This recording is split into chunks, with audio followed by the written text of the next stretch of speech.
Foi? Olá, pessoal, bom dia a todos. A gente vai começar o nosso painel temático.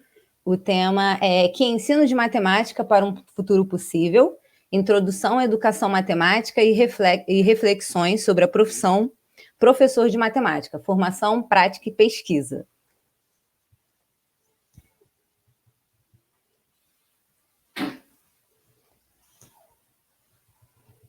Foi? Como assim? Ah, tá. Então, vou chamar agora os professores que vão estar comigo no painel temático, Vitor Giraldo, Mário Moura e eu, Juliana. Fala aí, pessoal. Todo mundo ouvindo? Sim, então, bom dia. Então, oficialmente, estamos ao vivo.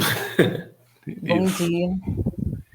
Vamos então, bom dia a todas e todos. É um grande prazer estar aqui. Bom dia. Vamos dar início. Agradeço pela presença de todos e a quem vai assistir posteriormente também, né? Que o vídeo vai ficar ali. Acho que é isso. Vamos lá, Jô? Então, vamos lá. Começar o nosso painel temático. Que ensino de matemática para um futuro possível? Vitor?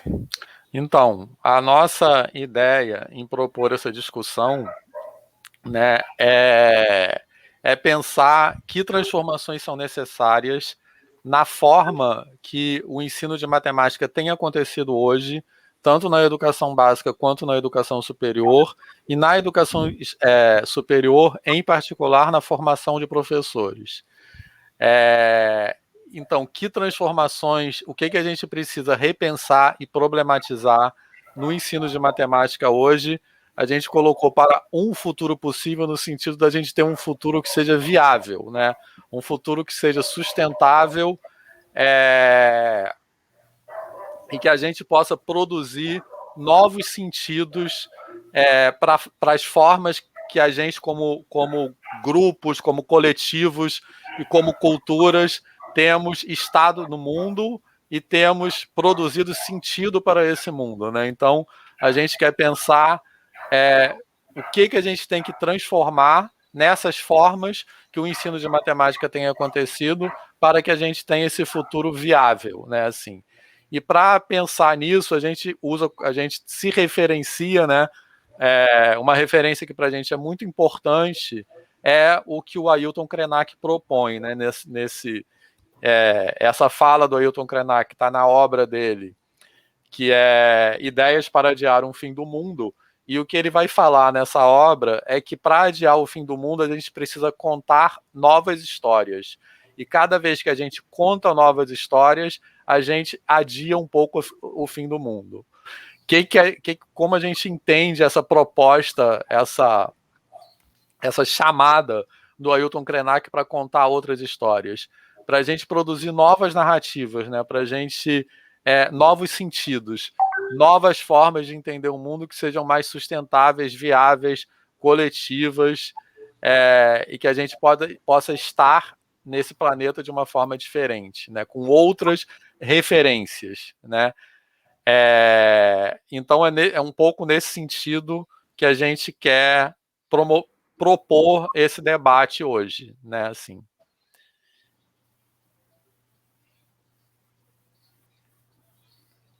Então, microfone.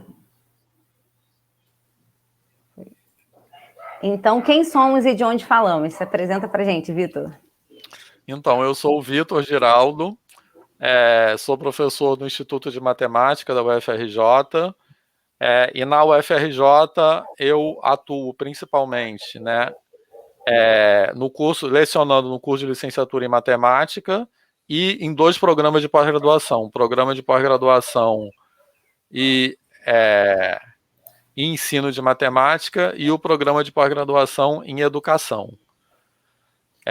E a minha formação inicial em graduação é em matemática, mas já há vários anos eu tenho feito como atividade, me dedicado à pesquisa em educação e mais especificamente em formação de professores que ensinam matemática, né? nesses 2 programas de pós-graduação, o PEMAT e o PPGE.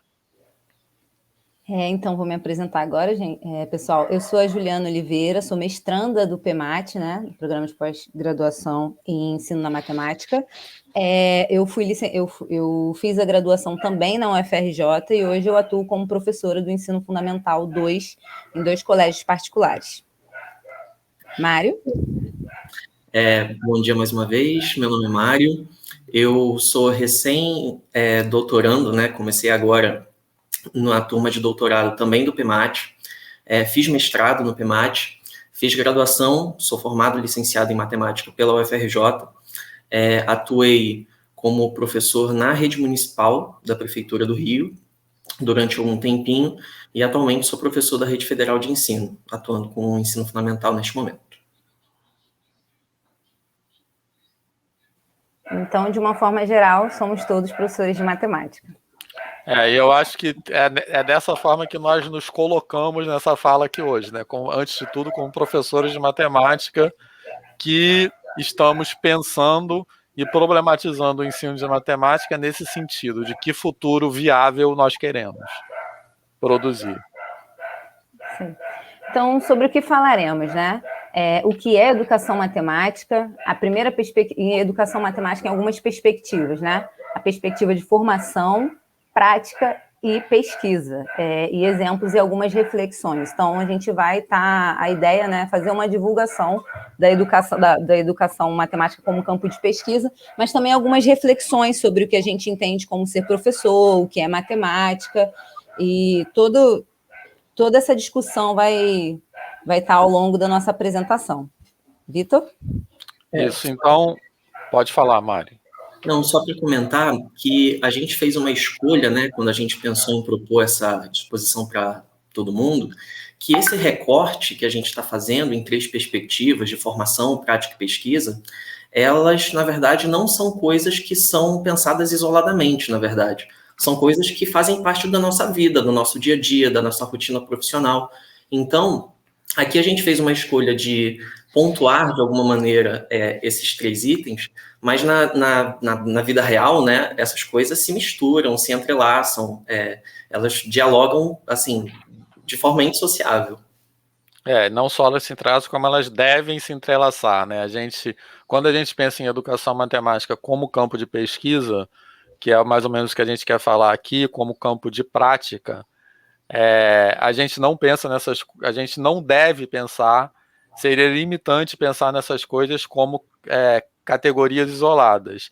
Então, a ideia de chamar de perspectiva daqui nesse debate é como se fossem ênfases. Então, a gente quer falar da educação matemática como área com ênfase numa dimensão de formação, numa dimensão de prática e numa dimensão de pesquisa que se atravessam mutuamente, né? Então, e além disso, qual é a ideia da gente discutir nesse sentido que nós começamos a falar da educação matemática como campo acadêmico, né, digamos assim, como campo de pesquisa e de prática e de formação. Porque se a gente quer problematizar a forma como o ensino de matemática vem acontecendo com vistas a produzir um futuro viável, um futuro que a gente quer, as questões envolvidas nessas reflexões não são simples, né? Então, elas demandam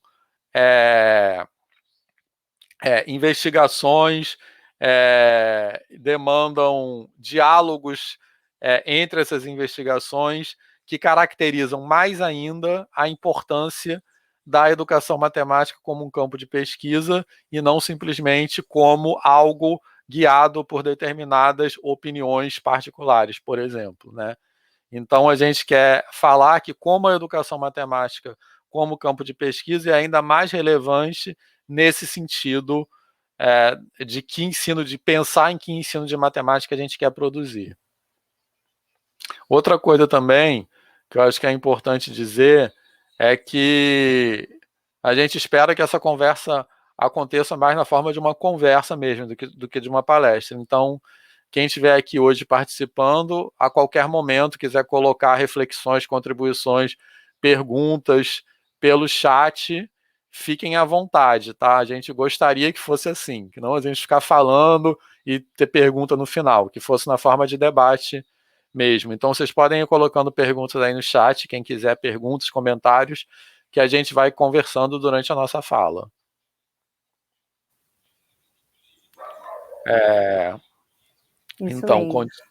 Então, aí a gente começou do que é educação matemática, né? Então, pessoal, como o Vitor falou, podem ir colocando aí, eu e o Mário vamos estar olhando o chat, tá? E colocando as perguntas durante a nossa conversa.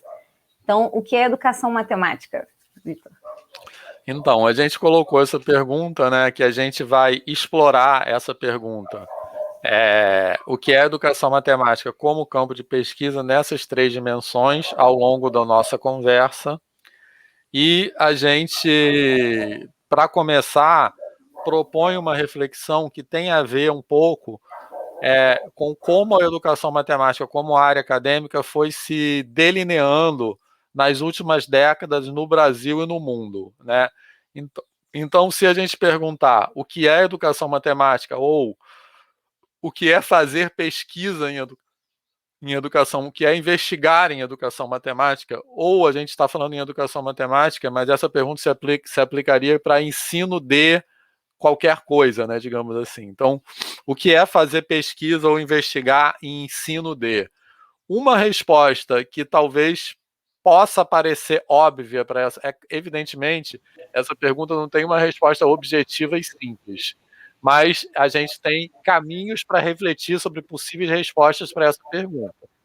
Uma primeira resposta que pode parecer óbvia é que fazer pesquisa em educação matemática é tentar descobrir qual é a melhor forma de ensinar as coisas, né? Assim, ou seja, o que a gente quer dizer com essa pergunta? Como se tivesse assim, um conceito matemático que a gente estuda na escola, sei lá, fração, né? Que é uma coisa que muitas vezes é problemática. Então, como se a educação matemática fosse descobrir como seria a melhor forma de ensinar fração que funcionaria sempre, né? Vai lá. E a gente quer dizer, acho que é importante marcar que, embora essa possa ser uma resposta para essa pergunta, que possa parecer óbvia, ela nem em termos de pesquisa, ela faz sentido, né? Porque ela não tem a menor possibilidade de ter resposta do jeito que ela está formulada. Porque não existe uma melhor forma de ensinar os conteúdos que independa dos contextos e dos sujeitos, né? Assim. E essa primeira provocação, digamos assim, ela abre caminho para a discussão, eu acho, né? Ela abre caminho para a discussão que a gente quer fazer hoje, que ensinos de matemática a gente precisa para um futuro, para produzir o futuro que a gente quer, né? Assim. E a gente vai voltar a essa discussão várias vezes ao longo da nossa fala, da nossa conversa, mas assim como pode haver uma impressão de que educação matemática como campo de pesquisa é tentar descobrir a melhor forma de ensinar determinadas coisas, pode haver também uma ideia de que ensinar, no nosso caso, matemática, mas de que ensinar é relatar coisas independente de com quem a gente está falando, né? Ou seja, quem são os sujeitos e quem são os contextos nos quais a gente está falando, né? Então, eu acho que essa mudança de perspectiva, ela reflete um pouco, que a gente quis logo marcar no começo, mas ela reflete um pouco o próprio desenvolvimento, a transformação da matemática como campo da educação matemática como campo de pesquisa, né? Assim. Mário, Ju, querem falar alguma coisa? Essa perspectiva é interessante porque isso às vezes coloca em xeque alguns posicionamentos de refletir sobre o que significa ensinar, que às vezes, por algumas razões diversas, acaba desconsiderando o aprender. Você não pode pensar em, poxa, eu ensinei algo de uma maneira legal, sem pensar no aluno, em que contexto esse aluno está inserido, como ele está entendendo ou não. E, assim, a perspectiva de ensinar depende do aluno estar ali fazendo parte, entendendo, pensando junto, discutindo, e para a gente conseguir estabelecer um aprendizado, para não ter aquela ideia de, não, eu ensinei bem, mas o seu aluno aprendeu? Não sei. Então, não tem como ter desvincular essas duas coisas, essa perspectiva de saber para quem você está ensinando, em que cenário você está ensinando, e não só o que, o objeto.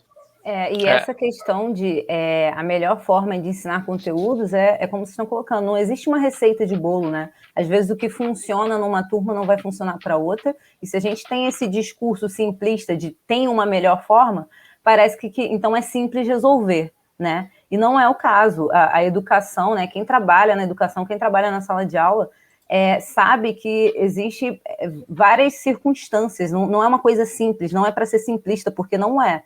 Então, isso também dá gancho para ter, como existe, né, pessoas que não são da área tomando decisões dentro da nossa área de educação. Então, quando você fala que então tem um melhor jeito, é uma lista, você segue uma lista do que tem que fazer, pessoas que não estão na área acabam, podemos dizer assim, tipo, dando um pitaco, né? Achando que pode decidir as coisas pelas pessoas que estão ali, quando não é tão simples assim, né? Não dá para ser simples, porque não é uma questão simples. E assim, pitaco as pessoas podem até dar, né? Mas uma questão que está muito em disputa no nosso tempo é as pessoas entenderem o lugar do pitaco, né? Assim, então, justamente por isso, né? A partir dessas reflexões que a gente acha importante caracterizar educação e educação matemática como campo de pesquisa, por envolver problemas cujas soluções estão além da opinião, né? E algumas das coisas que a gente está falando aqui agora, eu, a Juliana e o Mário, eu acho que para alguns que estão nos acompanhando podem parecer óbvias, mas eu acho que para muita gente não é. Então, por isso que eu acho, assim, para o público em geral, eu acho que ainda predomina muito uma visão de que tem a ver com isso que a gente está falando, que ensinar alguma coisa é falar sozinho, em algum sentido, é relatar coisas, né? E isso que a gente está falando é um pouco para desconstruir essa ideia.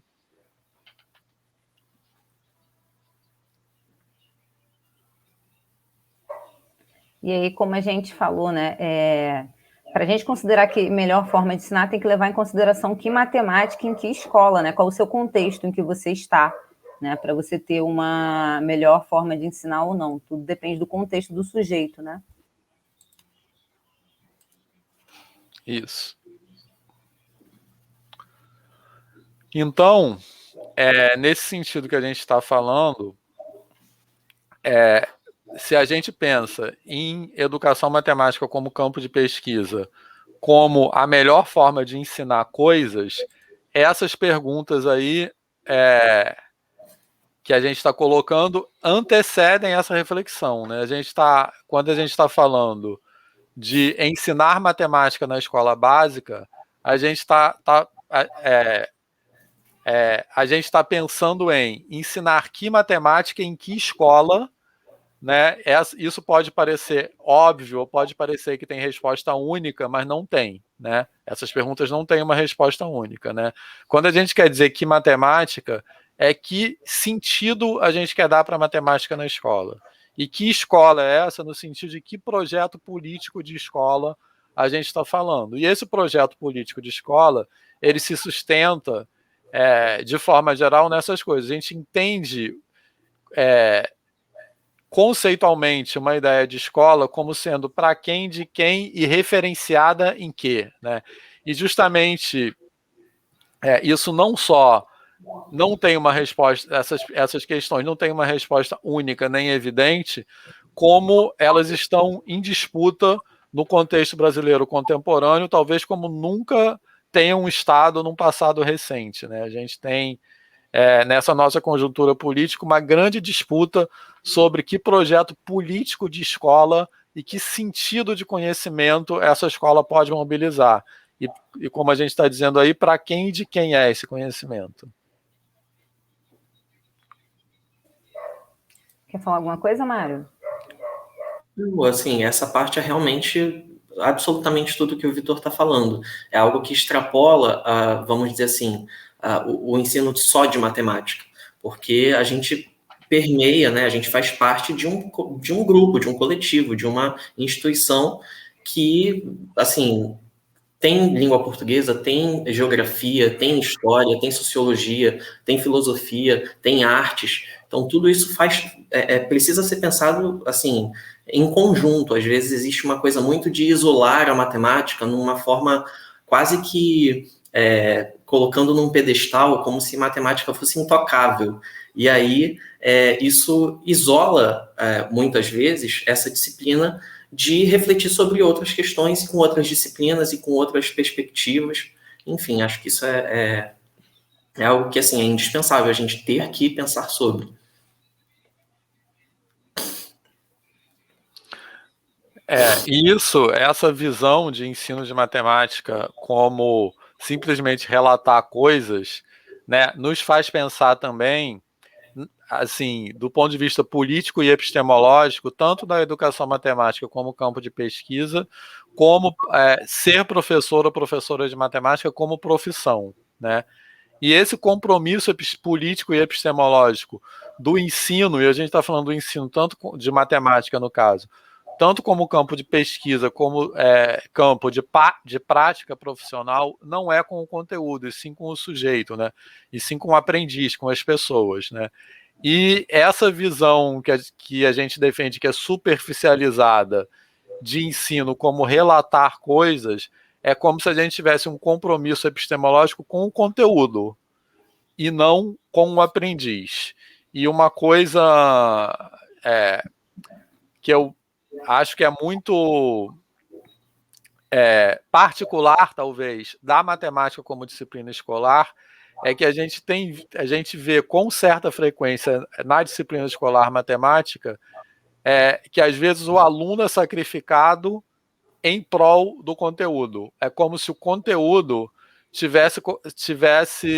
fosse colocado num lugar dogmático ou num lugar sacramentalizado, e determinadas atitudes fossem interpretadas como heresias a esse conteúdo, né? Então a gente precisa dessa reflexão. O compromisso político e epistemológico do ensino é com as pessoas e não com o conteúdo. Mas isso não quer dizer que o conteúdo não seja importante, né? Então a reflexão o conteúdo é importante sim, mas em que lugar está essa importância? Isso eu acho importante dizer, porque eu acho que a gente é muito acostumado a pensar dicotomicamente. Então, quando a gente defende um compromisso político com o aprendiz e não o conteúdo, parece que a gente está subestimando a importância do conteúdo. E não é isso que a gente quer dizer, mas a gente quer pensar que importância é essa e que lugar tem o conteúdo no ensino de matemática. A matemática em si, como campo de conhecimento.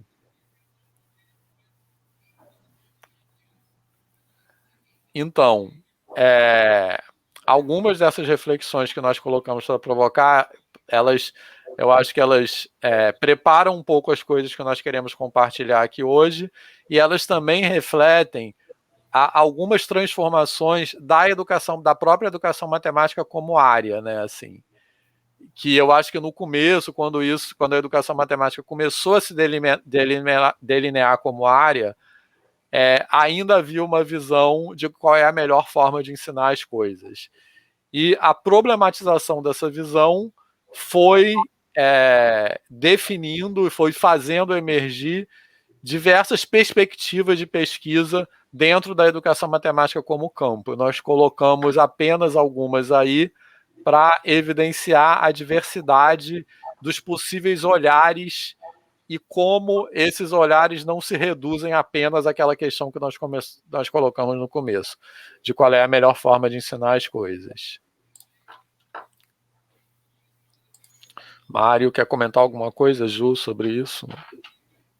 Só um comentário rápido, que é até uma perspectiva interessante, que, por exemplo, às vezes a gente ouve em algumas escolas que, principalmente nas séries de transição de ciclo, por exemplo, na entrada do 6º ano do fundamental, na entrada do ensino médio, que existe sempre, às vezes, um apontamento de culpa. como se a responsabilidade de o aluno saber ou não saber alguma coisa fosse sempre da etapa anterior. E aí, isso, de certa maneira, acaba dividindo a gente e não se debruça sobre o problema real. E aí a gente não consegue, às vezes, se ajudar. Um movimento interessante, por exemplo, que essa perspectiva de pesquisa de educação matemática tem trazido, é de, por exemplo, a gente poder ter um diálogo mais próximo, mais íntimo com a matemática nos anos iniciais e pensando na educação matemática para os anos iniciais e no ensino superior. Porque mais do que ficar, vamos dizer assim, se desviando de culpa, a gente tem que assumir a responsabilidade e, vamos dizer assim, lutar por uma mesma causa, ter um objetivo em comum. E acho que isso vai mostrando como, às vezes, a pesquisa consegue ter novos olhares em relação à percepção de muitas coisas, assim. Isso, Não, vamos...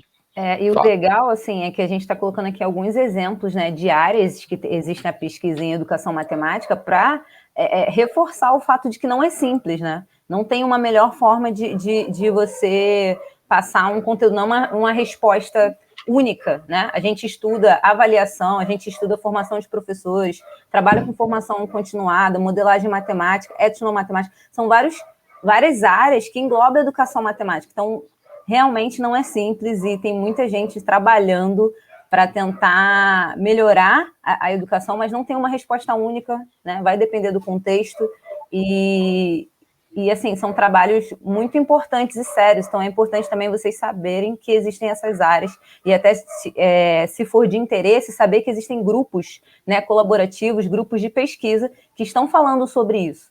Então, é importante saber que está sendo trabalhado, né? Tem gente trabalhando aí por trás dessas áreas, desses campos. E aberto ao público, muitas vezes. E, sobretudo, que essas investigações demandam uma posição de pesquisa mesmo, né? Assim. Bom, e aí, um pouco para situar aquelas questões que a gente colocou, a gente está falando de ensinar, quando a gente pensa em ensinar matemática na escola básica, a gente está pensando em que matemática, ou seja, que sentido essa disciplina escolar matemática tem produzido nas pessoas e para quem é essa escola, né? Então a gente trouxe para um pouco, vamos dizer assim, dar concretude a essas perguntas, alguns exemplos de resultados de pesquisa que são na verdade, 2 teses de doutorado que foram desenvolvidas no nosso programa de pós-graduação aqui em ensino de matemática, do qual a Juliana e o Mário são alunos, e que eu acho que dão materialidade a essa pergunta. Então, quando a gente está perguntando que matemática é essa, o que a gente quer dizer é isso, que sentido essa matemática tem mobilizado e produzido, que afetos ela tem mobilizado, sobretudo. Então, um exemplo disso, eu acho que isso é muito dramático na disciplina escolar matemática, e um exemplo disso, isso aí é um pedaço de uma tese de doutorado do Diego Matos, que a referência está ali embaixo, e ele trabalhou com um grupo de alunos de uma escola pública de ensino da educação básica no Rio de Janeiro, e ele fez essa pergunta, uma escola federal, na verdade. Quais são suas impressões sobre a matemática na escola, né? Sobre a matemática ensinada na escola? E ele pediu para esses alunos responderem essa pergunta por meio de desenhos e por meio de pequenas redações. E esses aí são alguns desenhos que nós extraímos dos dados da tese do Diego e que foram produzidos pelos alunos dessa escola em resposta a essa pergunta. Eu acho que esses desenhos falam por si só, né? Eu não preciso falar muito, mas esses desenhos expressam os afetos e sentidos que a disciplina escolar matemática tem produzido, né? Então, demônio, monstro. Então, acho que isso nos faz pensar que ensino é esse, né? Isso aí aconteceu num determinado contexto, numa determinada escola. Mas eu acho que a gente pode facilmente pensar que esse tipo de visão da matemática como disciplina escolar não é incomum. Então, isso nos faz pensar o que está acontecendo no ensino de matemática, na educação básica, que produz essa relação dos alunos com a matemática escolar, né? Assim. E até que ponto isso é uma coisa particular da matemática, que eu acho que é, em grande medida. Não sei se outras disciplinas provocariam as mesmas reações. Então, isso tem muito a ver com o que a gente falou no começo. Que futuro a gente quer produzir e que ensino de matemática a gente tem que ter para esse futuro viável? Querem comentar? Não, queria só falar que isso ilustra mesmo as respostas dos alunos que a gente ouve, né, sempre, assim, não gosto de matemática, eu tenho um trauma de matemática, então é bem ilustrativo mesmo como que, de uma forma geral, a matemática é vista, né, pelos alunos no ensino básico. E a gente percebe como essa relação vai se transformando do sexto ano do fundamental, quando ele vem de uma perspectiva do primeiro segmento, do fundamental, do primeiro ao quinto ano, e como isso vai se transformando ao longo do ensino médio, em relação a essa construção de como ele afeta e é afetado pela questão da matemática que ele aprende, e como ele aprende, enfim, como ele lida com isso. Acho que isso é uma questão bem interessante mesmo. E um outro exemplo disso, né, é uma outra pesquisa, quando a gente fala de matemática de quem para quem, né, é uma outra pesquisa que ilustra essa pergunta, né, de quem tem sido e para quem tem sido essa escola. Então, isso é uma outra pesquisa. Passa mais um, Mário, que acho que está faltando um pedaço aí. Desce mais um, isso. Volta. Que provocou, do Rodrigo Moraes, que é um outro aluno de doutorado aqui do nosso programa, e que ele fez essa pergunta: quem são os cientistas? Então, o que nós estamos mostrando aí para vocês é um conjunto de fotos de cientistas, homens e mulheres, negras e negros, né? Então, a gente tem, por exemplo, ali o André Rebouças, né, um cientista negro brasileiro. A gente tem o Neil deGrasse Tyson, que é o apresentador atual daquele programa Cosmos. A gente tem a Dorothy Vaughan, que está ali em cima, que, para quem viu, é uma das pessoas cuja vida foi retratada naquele filme Estrelas Além do Tempo, né, que mostra as cientistas negras na NASA, na época da corrida espacial. Então, o que o Rodrigo fez? Ele mostrou para uma turma de alunos de educação básica um conjunto de fotos de vários cientistas, homens e mulheres, negras e negros, brancas e brancos, né? Um conjunto de várias fotos nas quais todas as pessoas ali retratadas eram cientistas de alguma área de ciências ditas exatas, né? Física, química, engenharia.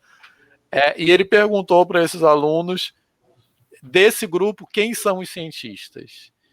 E a resposta, que eu acho que nos provoca muito e com a qual nós temos que pensar bastante, é que esses alunos identificaram apenas os homens brancos como cientistas. Ou seja, eles, o estereótipo de cientista que eles conheciam não incluía mulheres, nem pessoas negras, nem pessoas não brancas, né, na verdade.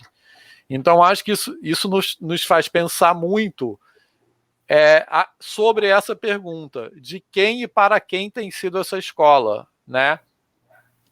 E se esses alunos têm construído um estereótipo das ciências exatas como áreas restritas a pessoas brancas, como esse estereótipo foi de alguma forma construído, né? Assim, e essa construção de estereótipos na escola, né, que nos faz pensar em de quem e para quem tem sido essa escola, ela se torna ainda mais dramática quando a gente leva em consideração o fato de que esses alunos nos quais essa pesquisa foi feita eram majoritariamente negros. Essa pesquisa foi feita, negras e negros, né? Essa pesquisa foi feita numa comunidade, numa escola dentro de uma comunidade, na qual, não lembro o número exatamente, mas cerca de 90% dos alunos dessa escola eram negras e negros, né? Então, isso nos indica que, de alguma forma, tem sido produzido um significado, uma subjetividade na educação básica, segundo a qual as ciências ditas exatas são territórios privados de homens brancos, nas quais mulheres e pessoas negras não são aceitos, né? Assim. Então, se esse estereótipo tem sido construído, e se esses alunos que têm esse estereótipo quando são alunos negras e negros, que subjetividade sobre si próprios essa escola tem construído para esses alunos? Então, acho que esse exemplo, que a gente está colocando um exemplo de uma pesquisa que foi feita no nosso programa de pós-graduação, mas existem muitas pesquisas que mostram essas diferenças de gênero e de raça na educação, especialmente nas ciências exatas. Então, acho que isso é muito sério e nos faz pensar de forma muito contundente nessas questões. Até, Vitor, né? Até uma questão mesmo dos institutos, né? De você se perguntar quantos professores, né, universitários são negros, né? Onde que eles estão... Onde eles estão? Porque eles não estão ocupando esses espaços, né? A gente precisa também estar criticando isso, né? Estar observando isso, é muito importante. A questão da representatividade, né? Assim, se a gente...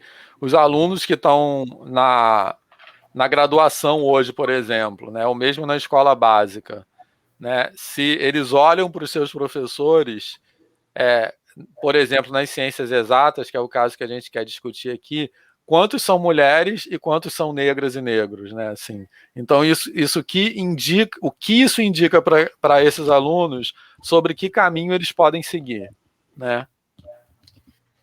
E essa perspectiva também se relaciona, tem impacto com a questão, por exemplo, do ensino superior, de muitas vezes alunos da educação básica, por exemplo, da minha experiência particular, de atuação na educação básica, eu trabalhava com ensino fundamental, e havia um desconhecimento, era uma escola na ilha do governador, e havia um desconhecimento sobre a questão de o que é o FRJ, o que são escolas federais, é pago, como aquilo é um espaço em que eu poderia estar.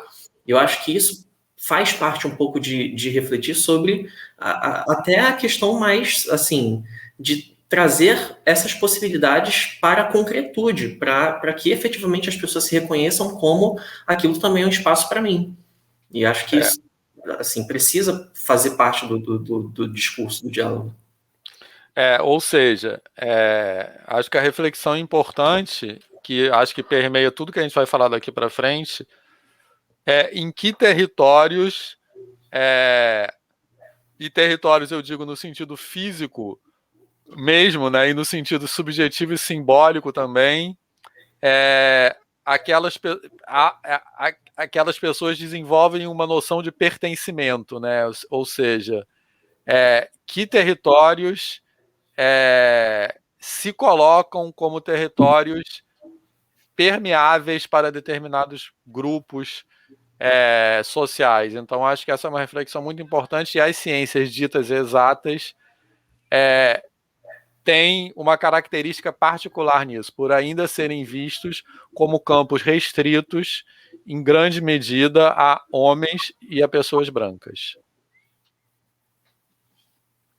E, nesse sentido, uma coisa que também é muito representativa para a gente, pelo menos para mim, dessa reflexão, ou seja, justamente de que ensino de matemática é esse para um futuro viável, é esse Samba da Mangueira de 2019, né, que propõe a história que a história não conta, né, e com essa proposição, esse Samba da Mangueira reivindica uma mudança de narrativa, uma mudança de lugar de fala dessa narrativa. Ou seja, quem são os sujeitos da narrativa histórica que a gente está contando, assim. Então, esse samba vai falar que desde 1500 teve mais invasão do que descobrimento, tem sangue retinto pisado atrás do herói emoldurado, mulheres, tamoios, mulatos, e a gente quer um Brasil que não está no retrato, né? Então a gente quer trazer essa reflexão reivindicada, essa mudança de lugar de sujeito de fala, reivindicado para o samba da Mangueira, para as nossas práticas de pesquisa e de docência, de prática profissional no ensino de matemática. Assim. O que não está? A gente quer um ensino de matemática que não está no retrato. Né? Então, o que a gente quer transformar nesse ensino de matemática? Então, eu acho que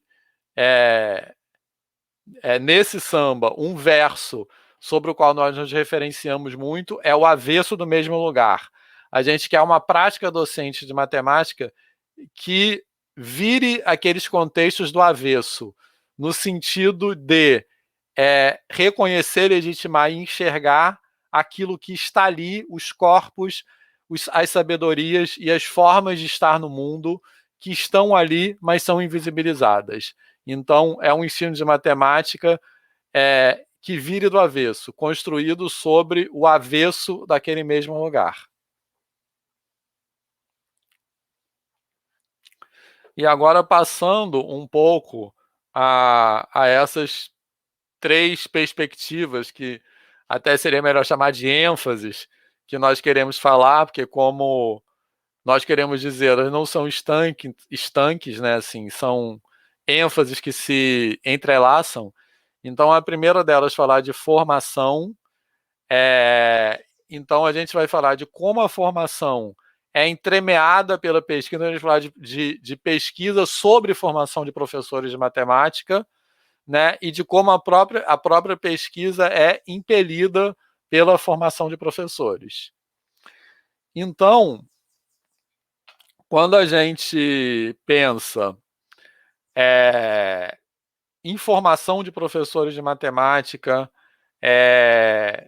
e aí a gente pode pensar, por exemplo, nas estruturas curriculares dos cursos de licenciatura em matemática, o que determina as concepções, os projetos políticos pedagógicos, as formas como as estruturas curriculares dos cursos de licenciatura em matemática são produzidas. Então, uma pergunta que pode, às vezes, servir como orientação para pensar nisso é isso. O que a gente coloca ou não como disciplinas ou como componentes curriculares no sentido de contemplar aquilo que é preciso saber para ensinar matemática na escola básica. Então, essa questão, né, muitas vezes, ela tem sido pautada por dicotomias. Né? O que é preciso saber para ensinar? Então, por exemplo, às vezes a gente pauta o debate sobre essa pergunta numa dicotomia que a gente vai defender, que é uma falsa dicotomia entre conteúdo e pedagogia, né? Assim, ou entre universidade e escola, ou entre saber acadêmico e saber escolar, formação e atuação profissional, teoria e prática. O problema dessas dicotomias é que elas produzem hierarquias. A gente poder, então, quando a gente dicotomiza, a gente coloca em lados opostos, por exemplo, conteúdo e pedagogia, implicitamente a gente está assumindo alguma posição de que algo é mais importante do que algo. Então, a gente quer defender aqui que essas dicotomias elas são falsas, são artificiais, não só de um ponto de vista epistemológico mesmo, que não é possível pensar em conteúdo sem pensar em pedagogia no âmbito da educação, né? O conteúdo, aquilo que se chama de pedagogia, produz sentido para o conteúdo e o conteúdo transforma a pedagogia, ou seja, não são coisas separadas, assim como teoria e prática, por exemplo. A gente não pode pensar numa teoria que é abstrata em relação à prática, nem numa prática que não produza teoria, né? Então, não só no sentido epistemológico essas perguntas são falsas e artificiais, como politicamente elas nos enfraquecem, né? Porque eu acho que acontece aquelas separações que o Mário falou. Elas nos enfraquecem como coletivo. E que coletivo é esse que eu estou falando? O coletivo de professores que ensinam matemática ou de pesquisadores em educação matemática, né? Assim, e aí a reflexão, né, que eu acho que é importante no contexto político atual, é a quem essa separação interessa, né? Então é isso que a gente tem que pensar. Então, muitas vezes, pautar esse debate por essas dicotomias produz sentidos que colocam em posições quase rivais, por exemplo, professores que ensinam matemática no segundo segmento do ensino fundamental e no primeiro segmento do ensino fundamental, ou na universidade, na escola, né? Então, superar essas dicotomias que, como eu disse, no sentido epistemológico são artificiais, também é um movimento político, né, importante. Querem falar alguma coisa? Não, eu queria falar que essa ideia, né, dicotômica, por exemplo, de conteúdo e pedagogia, a gente acaba vendo muito, às vezes, nos cursos de formação, né? Professores que entendem que ele precisa passar o conteúdo da matemática formal, né, da matemática do ensino superior, mas às vezes tem uma dificuldade de fazer o link, né, de tentar transformar aquele conhecimento abstrato, né, e formal da universidade, como que isso pode ser usado, por exemplo, em sala de aula, né? Então, esse cuidado é importante nos cursos de formação e que, de uma certa forma, assim, uma crítica que eu tenho que fazer, isso ainda tem pouco, né? Podemos dizer assim. Então, parece que tem os professores, ainda mais os professores que não têm a formação específica não, mas assim, que estão acostumados a dar aulas de matemática para o matemático, para o engenheiro, eu acho que ele não deveria pensar que tem que ser a mesma aula para um futuro professor de matemática, né? Então tem que andar junto, tem que caminhar junto, não pode ser distintos. Né, tem que fazer esse link, a gente tem que saber usar o professor que está ali em formação, ele tem que saber usar aquele conhecimento que ele está vendo de cima, como que ele pode aplicar isso em sala de aula? Isso é muito importante. Então, quando a gente trabalha de forma dicotômica, essa ligação que o graduando que está ali na licenciatura precisa ter para quando ele entrar em sala de aula, muitas vezes falta. Então, a gente quer falar agora de alguns autores no campo da educação e da educação matemática que fazem pesquisa em formação de professores e que contribuem com perspectivas que tentam, das quais a gente pode se apropriar para desconstruir essas dicotomias, né, ou para tensioná-las. Então, um autor que é assim bastante referenciado no campo da formação de professores é o Schumann, né? E o Schumann critica, né? Essa crítica dele já é um movimento de tensionamento de dicotomias. Ele critica a desconsideração do conhecimento sobre o conteúdo na avaliação das habilidades para o ensino, ou seja, uma separação entre conteúdo e pedagogia, que ele chama de paradigma perdido. E, em resposta a essa crítica, ele propõe essa noção de conhecimento pedagógico de conteúdo, né? Que ele define como o conhecimento sobre aspectos do conteúdo que o fazem, vamos dizer, compreensível a outros. Aí também cabem algumas críticas sobre essa perspectiva do Schumann, mas o que a gente quer destacar aqui é que ela é um movimento que foi muito importante num determinado período da pesquisa em formação de professores, que é na década de 80, como um movimento que provocou um tensionamento de dicotomias, né? Assim, no caso, entre pedagogia e conteúdo. Então, a gente pode entender o conhecimento pedagógico e conteúdo, como o Schumann está falando, numa amálgama entre conteúdo e pedagogia, ou seja, como um conhecimento que é sobre o conteúdo, mas para o ensino. Então, o que a gente, assim, olhando para o trabalho do Schumann, né, a gente pode, como se fazem várias críticas, né? Por exemplo, uma crítica que eu acho que é bastante importante sobre o trabalho do Schumann é que ele não é feito olhando para dentro da prática, né? ele é feito a partir de referências externas à prática. Porém, a gente pode se apropriar desse trabalho para produzir essa reflexão, que conhecer determinado conteúdo, uma reflexão inicial, digamos assim, conhecer determinado conteúdo para ensinar não é o mesmo que conhecer determinado conteúdo para outros propósitos, digamos assim. Então, como a gente vai colocar agora alguns exemplos que ilustram isso, eu acho que a gente não deve pensar no conhecimento pedagógico de conteúdo proposto por Schumann como uma categoria estanque e disjunta do conhecimento de conteúdo em si, mas como uma forma de olhar, né? Então, um ponto de vista. Então, esse exemplo aí que a gente quer colocar, ele vai ilustrar isso. Então, a gente está colocando 2 algoritmos para operação de divisão. Né? Querem falar? Então, o que está, eu não sei se vai estar espelhado ou não, mas esse que está escrito por ordens, em termos do algoritmo de divisão, é o que normalmente é ensinado nas escolas, o algoritmo mais sequencial, o nome é por ordens, porque vai ordem por ordem, né? Começou ali com 42, passa para o 2, passa para o 8, faz aquela sequência de subtrações. Inclusive, em alguns casos, alguns alunos até preferem ocultar as subtrações para encolher o algoritmo, né, para ele ficar menor.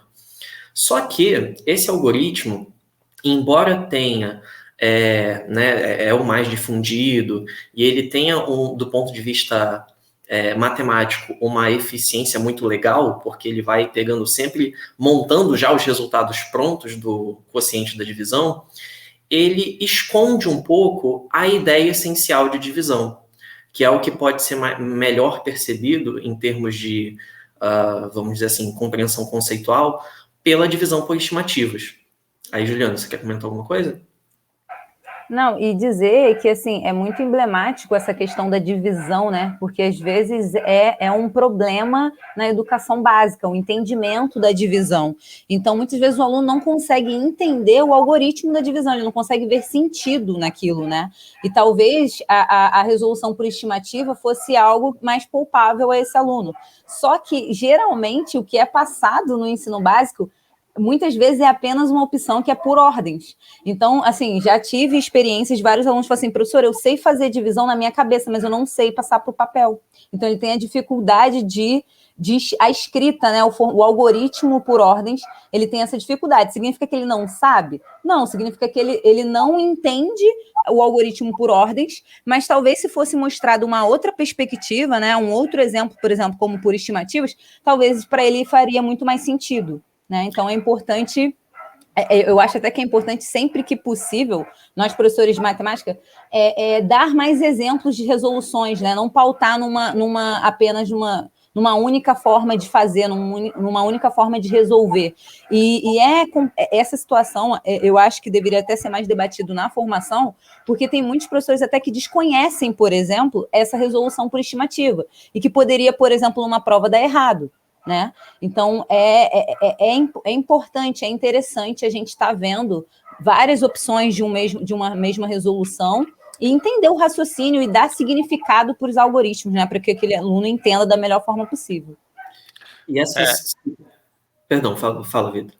Não, e às vezes esse algoritmo por ordens, ele é considerado mais certo, num certo sentido, porque ele é mais estruturado matematicamente. Fala, Mário. Não, só ia comentar que o cálculo por estimativa, né, fazendo essa divisão, além de destacar o conceito de divisão pelo conceito, não só pelo algoritmo, ele também tem a questão, por exemplo, às vezes o que a Juliana comentou. Não, o aluno sabe fazer, ele tem a ideia, ele sabe fazer na cabeça, mas ele não consegue transferir para o papel, porque a única maneira de representar no papel a divisão que ele teve contato é a divisão por ordens. E aí, essa questão da possibilidade de ele representar no papel a ideia que ele tem na cabeça da divisão por estimativas é, de alguma maneira, concretizar o cálculo mental que muitas vezes a gente faz, que é desmembrar, né, decompor o número de maneira que eu consiga ter cálculos mais fáceis, cálculos que sejam mais tranquilos. E aí fica aquela coisa sempre do dobrar a tabuada inteira de todos os valores para conseguir executar a...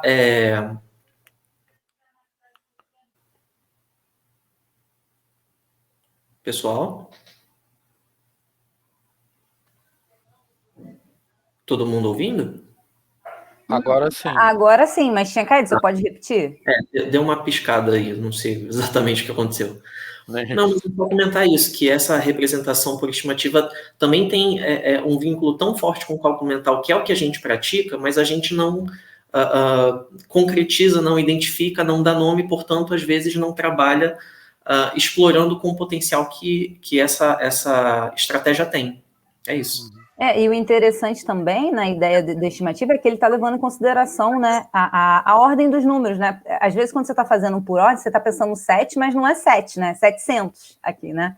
Então, assim, esses detalhes são importantes e que às vezes são desconsiderados, até, por exemplo, numa correção de uma prova, de achar que por estimativa está errado, por exemplo, né? Quando na verdade não está, é só uma outra forma de resolver. E a forma como a gente registra aquele algoritmo, ela oculta, ela não deixa tão evidente isso que, por exemplo, que a Juliana acabou de falar, que aquele 7 ali é 700, na verdade, não é 7, né, assim.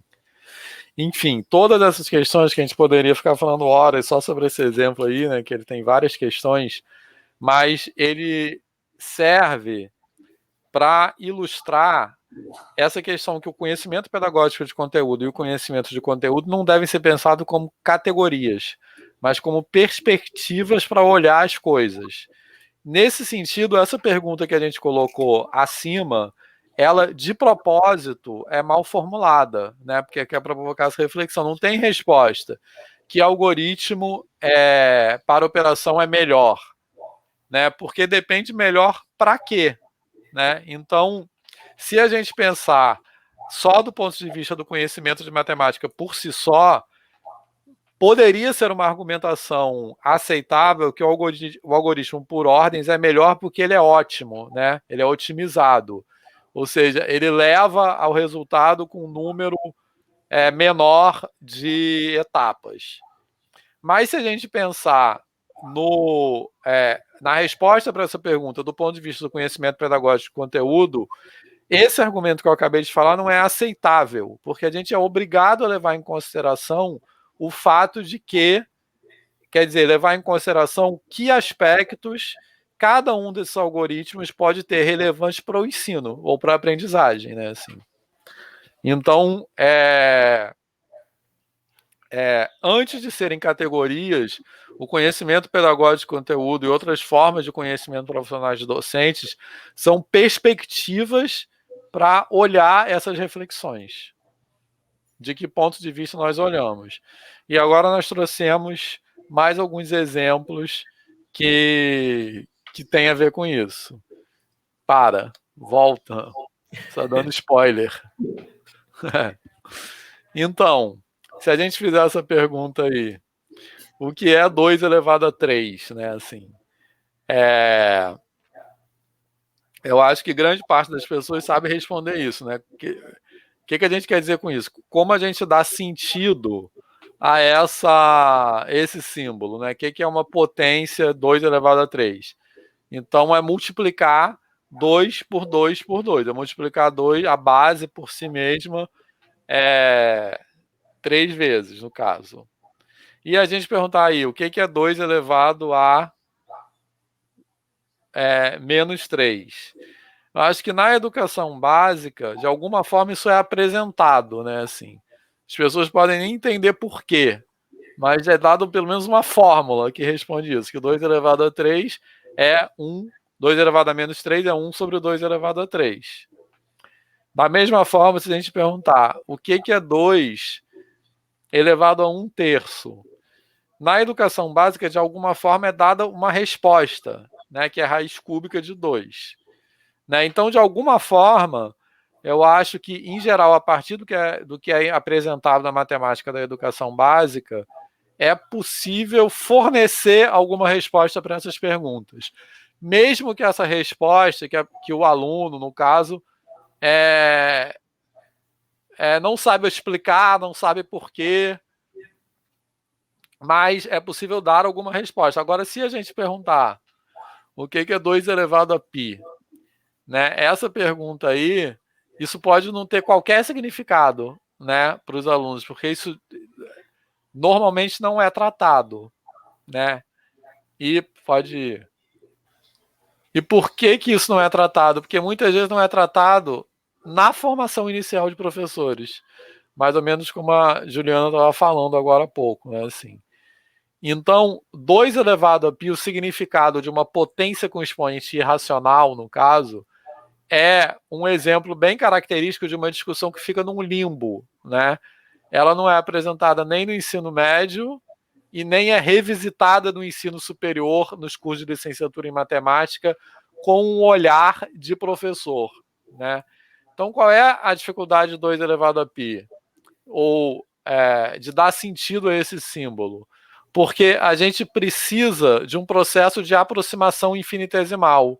A gente não tem uma resposta algébrica para essa pergunta. Então, isso torna essa pergunta, num certo sentido, mais difícil. Mas isso não quer dizer que ela não possa ser abordada na educação básica. E a questão é que ela não é abordada nem na formação de professores, ela é passada por cima. A gente passa para coisas que estão mais além disso, sem nunca ter discutido isso, muitas vezes. Falem.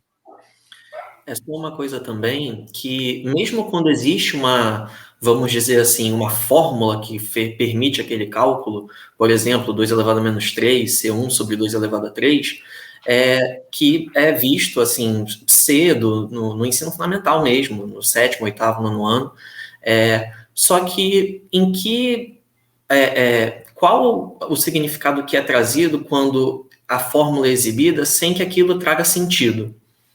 Então, uma das discussões que a gente precisa fazer sobre cada coisa que a gente vai refletir, vai ensinar, vai trabalhar, vai trazer para reflexão dentro de uma aula de matemática é em que perspectiva eu estou trazendo aquele conteúdo. Significa que eu vou simplesmente reproduzir uma fórmula e trazer uma sequência de exemplos, ou eu vou tentar trazer algum significado que se relacione com outras coisas que o aluno já tenha, com outras perspectivas de cálculo, inclusive?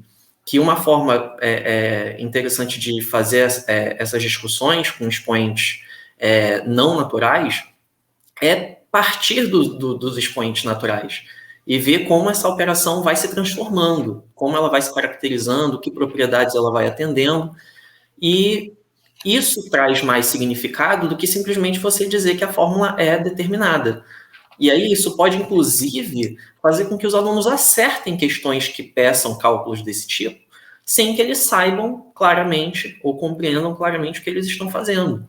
Isso é muito típico com equações, a gente estava até comentando, que às vezes se apresenta a resolução de uma equação, o aluno consegue reproduzir o algoritmo da resolução da equação e não sabe o que aquele valor encontrado como solução significa. É isso, assim, uma coisa particularmente interessante. Juliana.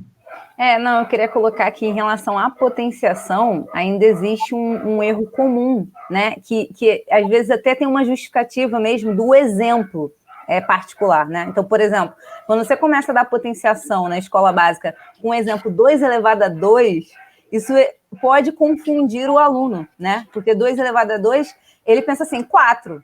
E na cabeça dele, ele pega a base e o expoente e multiplica. Então, quando você pergunta para o aluno 2 elevado a 3, ele vai te dizer que é 6. Porque a forma como ele conjecturou como fazer já se deu errada por um exemplo que te leva a isso. Então, eu acho interessante, eu prefiro, quando eu estou dando potenciação, não dar o exemplo de 2 elevado a 2, porque eles acabam conjecturando de uma maneira que não é de você, né, pegar a base e repetir quantas vezes for o expoente. Então, acho interessante porque é um erro muito comum. Então, a escolha desses exemplos, quais características essas escolhas de exemplos com determinados números podem destacar ou não, isso faz parte do que a gente precisa pensar.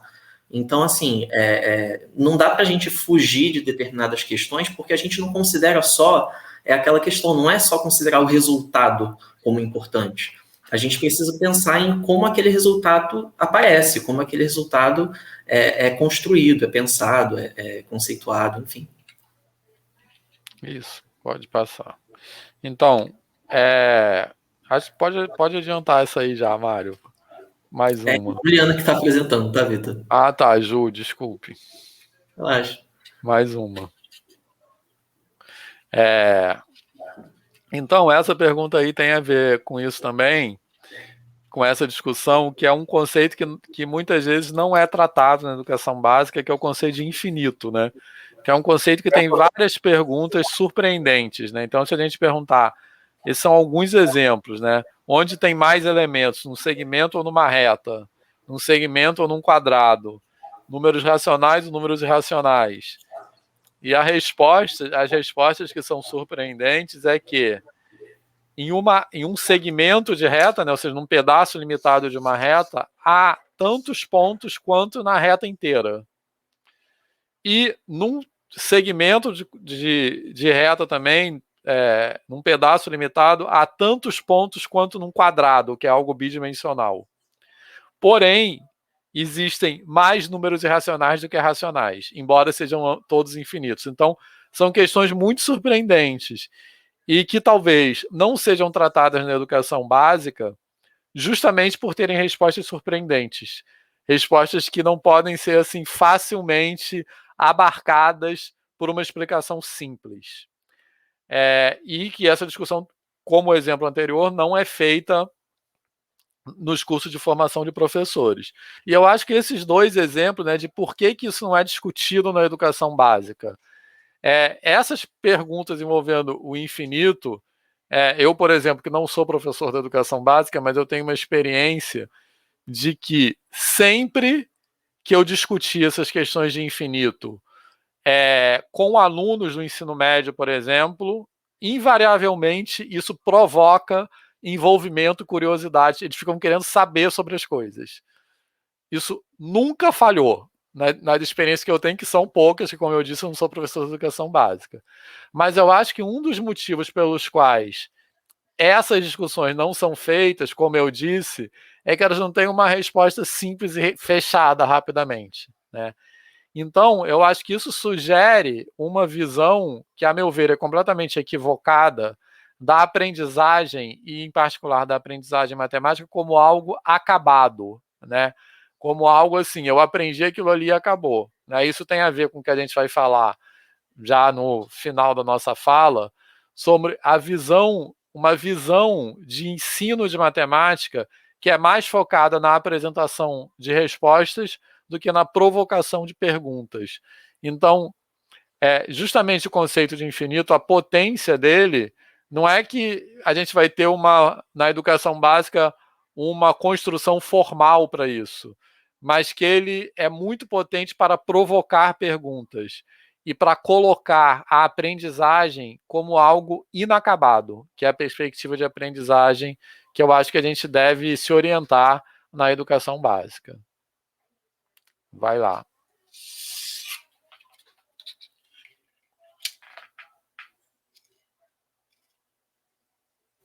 Mário, quer falar do exemplo das frações? Esse é um exemplo que a gente colocou que mostra um pouco o que significa, por exemplo, buscar algum sentido para, por exemplo, essa operação de multiplicação de frações.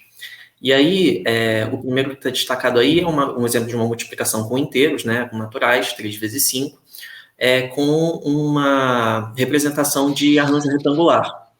Né? E a gente pode pensar em 3 vezes 5 como 3 linhas de 5 quadradinhos aí.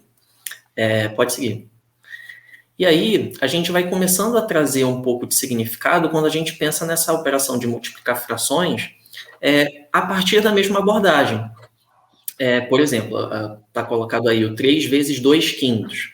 E aí, 3 vezes 2 quintos, a gente pode pensar que vamos dizer assim, cada quadrado desses, né, representa o 2 quintos, né, dividido em 5 partes, com 2 partes ali em vermelho. E pegar 3 vezes isso é repetir essa representação 3 vezes.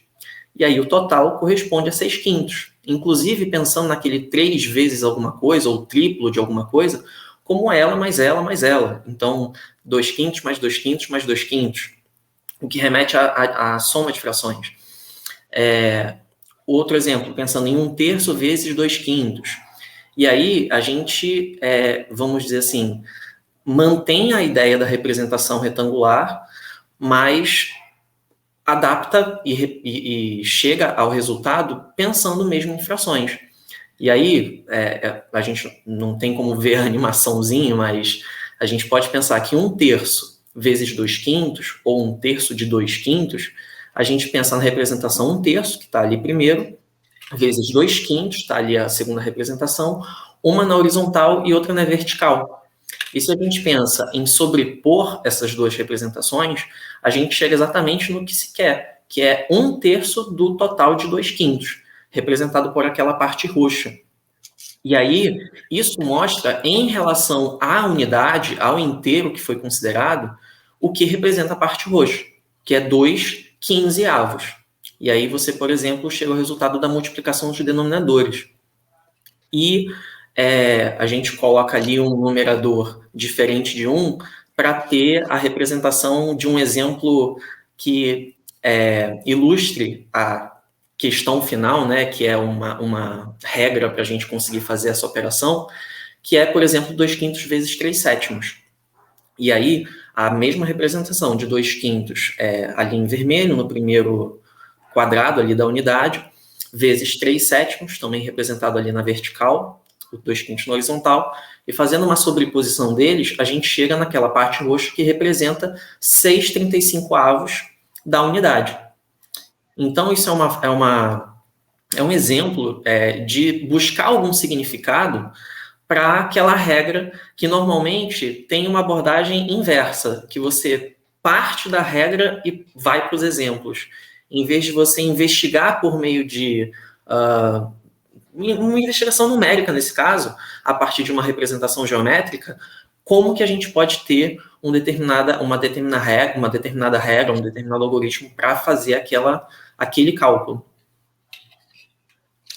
E o interessante, Mari, que partindo desses exemplos, né, que a gente vai dando significado para o aprendizado do aluno e para esses algoritmos, né? Então, se ele entende, então já que eu estou vendo todos esses exemplos, então eu vou multiplicar os numeradores e vou multiplicar os denominadores. Quando ele chega nisso sem precisar que o professor diga isso, é muito mais interessante do que a gente já chegar, né, colocando a regra. Porque isso, de alguma maneira, destaca o aluno pensando matematicamente, e não o professor relatando fatos matemáticos.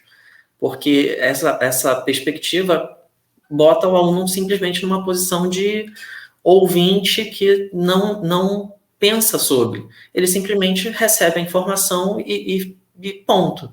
E isso é uma questão interessante que a gente achou legal ilustrar. Vitor? Não, pode continuar. Na verdade, estou um pouco preocupado com o tempo.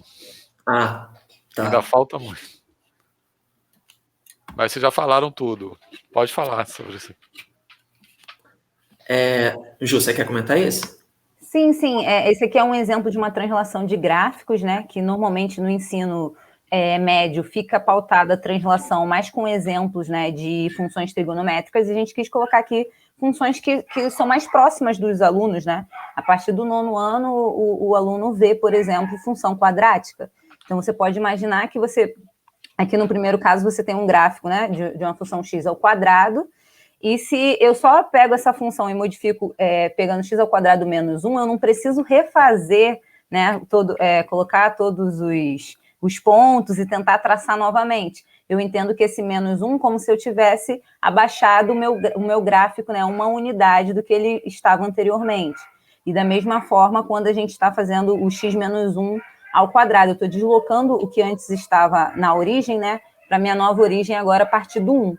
Então, essa ideia de translação não precisa ficar apenas em exemplos de funções trigonométricas, né, que é o que acaba sendo mais usual no ensino médio. Pode falar, Mário, se quiser. Não, essa perspectiva de translação de gráficos, ela tem um potencial de ser uma estratégia que evita certos trabalhos, inclusive. Por exemplo, normalmente você tem a ideia da função x², que é o gráfico ali, parábola certinho, mas quando, por exemplo, no ensino médio, você vai pedir o esboço de um gráfico da função g de x igual a x² menos 1, o aluno, às vezes, vai querer refazer todo o trabalho de investigação de raízes, de investigação de coordenadas do vértice, todo aquele processo que, às vezes, é ensinado quase que um roteiro passo a passo, sendo que existe a perspectiva de conseguir visualizar o gráfico a partir da função x², que é deslocar o gráfico uma unidade para baixo. E aí, isso tem uma perspectiva que, às vezes, como isso às vezes é muito visto limitando a funções trigonométricas, isso dá uma impressão de que aquela possibilidade de translação é exclusiva, é uma propriedade específica de funções trigonométricas, e não pode ser aplicado para mais função nenhuma.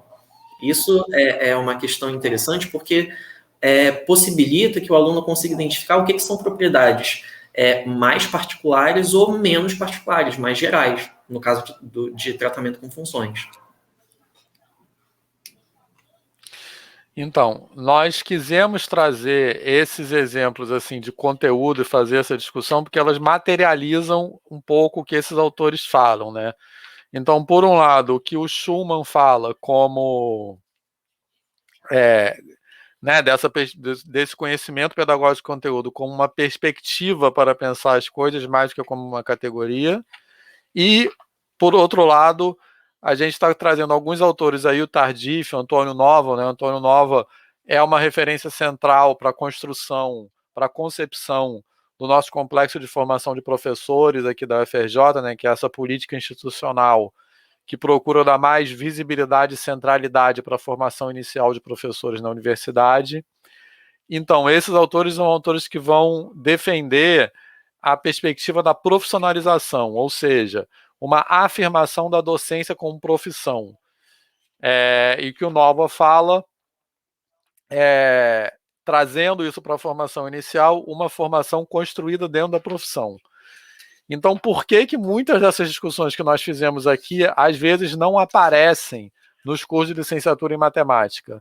Porque a gente acha que, muitas vezes, como o Nova fala, esses cursos são pouco orientados profissionalmente. Ou seja, muitas vezes eles não são construídos a partir de considerações sobre qual é a atividade profissional que aquela pessoa em formação vai exercer, ou qual é, sobretudo, o projeto político para essa atividade profissional, né? Assim. Então, é o que acontece com muita frequência no Brasil, da gente ter cursos de licenciatura que, na verdade, são bacharelados diluídos, né? E nos quais muitas discussões que são importantes para a prática estão ausentes. Então, essa defesa da profissionalização docente, né, tem a ver com isso, porque ela se opõe a uma ideia do senso comum de que ser professor na educação básica não é uma atividade profissional, ou seja, é algo que qualquer um pode fazer e que não demanda uma formação específica, né? Então, esses autores trazem essa perspectiva que a gente considera bem importante. Além disso, pode ir, Ju, uma perspectiva de, voltando àquilo que a gente falou agora há pouco, de que projeto político de escola a gente está falando, né? Assim, esse é um grupo de pesquisadores do Canadá que falam de educação matemática e que eles vão defender, entendendo a escola como um lugar de produção de saberes e de produção de culturas, né? Que os professores não são agentes periféricos que só transmitem um conteúdo. Isso também tem a ver, sem entrar muito aqui na discussão, também tem a ver com a discussão que o Tardif propõe, né? Que os professores não são agentes cuja função é simplesmente transmitir um conteúdo pronto de cuja produção eles não percebem, não participam. Então, professores, em sua atuação profissional como docentes, são produtores de conteúdo, de sentidos, de subjetividades. E a gente acha que essa discussão é muito importante, sobretudo no contexto político atual do Brasil, né? Que essa questão está em disputa, né? professores que vão transmitir ideias prontas ou que vão provocar a problematização de ideias. Então, nesse sentido, esse grupo de autores vai falar que professores não formam em substância matemáticas culturais, isto é, a práticas culturalmente situadas, né, que não se restringem à matemática formal, mas englobam uma diversidade de práticas, perspectivas e aplicações, como eu disse, culturalmente situadas. Vai lá. Então, pode ir. Então, um exemplo também que a gente quis trazer sobre esse movimento de ter uma formação inicial de professores mais orientada profissionalmente. Isso é um projeto de pesquisa desenvolvido aqui pelo nosso grupo, né, que é o LAPRAME, Laboratório de Práticas Matemáticas do Ensino, do qual eu, Juliana e Mário fazemos parte, que é um projeto que foi implementado no curso de licenciatura em matemática da UFRJ, né, formalmente aprovado pelo nosso núcleo docente estruturante, que a gente tem uma parte das disciplinas ministrada de forma compartilhada por um professor da universidade e um professor da educação básica, né? E isso tem um objetivo institucional, né, de reconhecer aqueles saberes que são produzidos na prática profissional na educação básica dentro da formação de professores, ou seja, como uma componente curricular formal da formação de professores. E, além disso, reconhecer a autoridade sobre esses saberes no professor que leciona na educação básica, e não necessariamente no professor que está na universidade, né? Então, quem pode falar sobre esses saberes é o professor que hoje pratica profissionalmente. Então, esse projeto que a gente só está trazendo como um exemplo, tem alguns trabalhos publicados que estão ali referenciados, já tem sido desenvolvido aqui no nosso curso de licenciatura em matemática desde 2015. Pode ir. Não, é só citar que eu, inclusive, como licencianda, participei de uma disciplina, né, com um professor de escola básica, eu professor universitário, e foi uma experiência muito boa, muito enriquecedora para a minha formação. Então, é muito legal mesmo esse projeto do PDC. Isso. Vai lá. Então, em resumo disso tudo, quando a gente fala em formação de professores, a gente pode colocar em oposição e intencionamento mesmo uma perspectiva que é de deficiência com uma perspectiva de produção de subjetividade, sentidos e saberes, né, que a gente botou ali resumidamente. Então, o que a gente defende é um entendimento de formação de professores, de saberes docentes, que olha para que saberes, sentidos e afetos são produzidos a partir da prática, né? E os cursos, os currículos de formação inicial, dos cursos de licenciatura, a gente defende que eles sejam, que os seus fazeres diários e a sua concepção sejam orientados a partir daí, em oposição a uma perspectiva que a gente chama de deficiência, que seria como se nós tivéssemos um conjunto fixo de saberes, que a gente considerasse que os professores, para ensinar matemática, têm que atingir, e a gente avaliar se um professor é bom ou ruim, seria avaliar o que falta para ele atingir essa perspectiva, né? Assim. Então, isso tem muito a ver, né? Essa perspectiva de deficiência é muito produzida quando você pauta o debate por aquelas dicotomias que nós falamos agora há pouco. Pode ir. E quando você acredita que tem uma única forma que é a melhor de ensinar, né? Como tem uma listinha. Isso. Então, formar o professor é ele conseguir atingir essa forma de ensinar, né? E não produzir formas de ensinar a partir da sua própria prática. Então, passando agora para a nossa segunda perspectiva, nossa segunda ênfase de prática, a gente botou essa figurinha aí para começar, que é simbolizando o que a gente quer desconstruir, tá? Essa prática que o professor está ali em pé na aula com um quadro cheio de fórmulas. Então, é uma provocação essa figurinha. Pode ir. Mário, quer falar sobre isso? A gente está com pouco tempo, hein? Mário está mutado. Essa dinâmica do StreamYard brincando com a gente. Não, então, a gente, como eu falei, né, a gente chegou a comentar essa escolha de trazer 3 formas de pensar, né, o que a gente está pensando, passa pela formação, passa pela prática e passa pela pesquisa. No nosso caso, aqui a gente chegou na parte da prática, a gente precisa, antes de qualquer coisa, dizer que a profissão professor requer um compromisso social. A gente não pode acreditar simplesmente que, não, eu vou para a escola, eu dou apenas o meu conteúdo, eu não me relaciono com os alunos, eu simplesmente vou e chego e vou embora. Acho que a gente precisa entender que acho que tem uma imagem que só porque o professor é de matemática, fica aquela impressão de que não, já que é de matemática, então ele é isolado de toda e qualquer questão que permeie outros assuntos. Sendo que, sinceramente, sequer faz sentido. A matemática faz parte da escola, está na escola, para se relacionar com os alunos, com os demais professores, com as outras disciplinas, com tudo que está ali no entorno.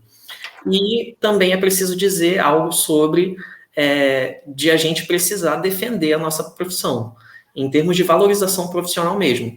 Isso, inclusive, passa pela questão de valorizar o conhecimento específico do professor de matemática, que não é simplesmente o mesmo do bacharel em matemática, ou simplesmente o mesmo que o de um engenheiro. Então, isso é importante demarcar. E isso passa também por questões de valorização salarial, de reconhecimento, de carga horária. Então, a gente precisa reconhecer isso, é um ponto de partida, assim. E aí, retomando um pouco aquela discussão que o Vitor fez no início, a prática sempre precisa estar situada em algum sentido, pensando em não aquela prática, vamos dizer assim, estática, que ignora a existência de alunos, mas aquela prática que necessariamente considera os alunos e o contexto, a realidade na qual está sendo, que está acontecendo. Isso passa por considerar a diversidade de currículos, diversidade de alunos, diversidade de experiências e realidades escolares diferentes, como instituições públicas, instituições privadas, pré-vestibulares, etc. e tal.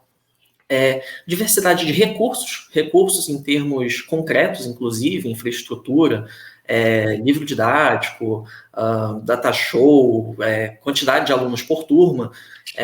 Então, assim, são muitas questões que, muitas vezes, nos colocam junto de outros professores, e não distantes, e não isolados. Por isso, a necessidade de a gente se posicionar de uma forma aberta com a comunidade escolar. A gente precisa dialogar com outros professores, precisa dialogar com a comunidade escolar como um todo, os responsáveis, os alunos. Então, a gente pensar na nossa ação de docência em matemática precisa necessariamente passar por isso. Não dá mais para a gente considerar que o ensino de matemática vai ser só a matemática da aritmética e ponto. Mesmo a questão da matemática trazendo novos significados que a gente está querendo levantar aqui, o Vitor já vai falar um pouco sobre isso, a gente precisa entender que a prática precisa considerar isso, a nossa prática precisa considerar isso. A escola, a realidade na qual a gente está, e os alunos com quem a gente está lidando. Ju. Não, acho que você completou bem. Certo, então pode baixar. Então, a gente achou importante agora falar um pouco disso, de que sentido de prática a gente está falando. Porque nessa primeira pesquisa que nós discutimos da formação, a gente defendeu muito uma formação de professores ou uma visão de saberes docentes, né? Você pensar nos saberes docentes produzidos na prática. Uma formação de professores orientada para a prática, como o Novo defende. Ao defender isso, a gente precisa também evidenciar o que a gente quer dizer com prática, né? Quando a gente fala de prática profissional docente, que prática é essa, né? Qual é o sentido da palavra prática? Então, a gente trouxe essas autoras aí, que são a Cochran Smith e Little, que elas têm uma discussão que dá sentido a essa ideia de prática na profissão docente, e elas vão falar 3 perspectivas diferentes sobre as relações entre conhecimento e prática profissional, né? Que elas vão chamar de conhecimento para a prática, conhecimento na prática e conhecimento da prática. Então, essas 3 perspectivas, assim, falando um pouco simplificadamente, as 2 primeiras, as autoras, assim como nós, criticamos, e a terceira é aquela com a qual nós, assim como as autoras, mais nos alinhamos. Então, eu vou falar um pouco rápido, porque eu estou preocupado com o tempo, que são conhecimento para a prática. A ideia de conhecimento para a prática é um conhecimento que é mais referenciado, vamos dizer assim, na teoria, né? Desvinculada da prática, né? Então, seria uma ideia de que você aprende, o professor aprende a teoria na academia e ele vai simplesmente transmitir essa teoria para a prática, né? Então, os espaços de aprendizagem docente seriam os espaços acadêmicos conduzidos por especialistas da universidade que muitas vezes não têm participação nesse ambiente social e profissional da docência em educação básica, né? Aí, uma segunda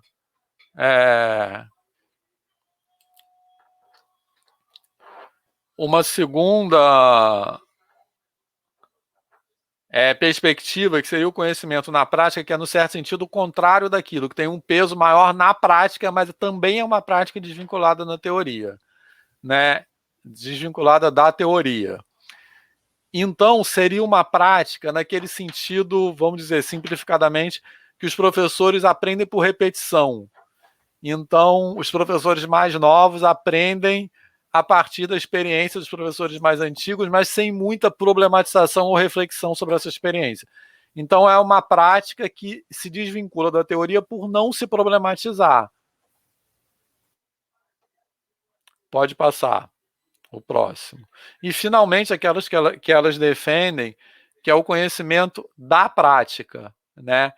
Que é um conhecimento que entende a prática e a teoria como dimensões indissociáveis.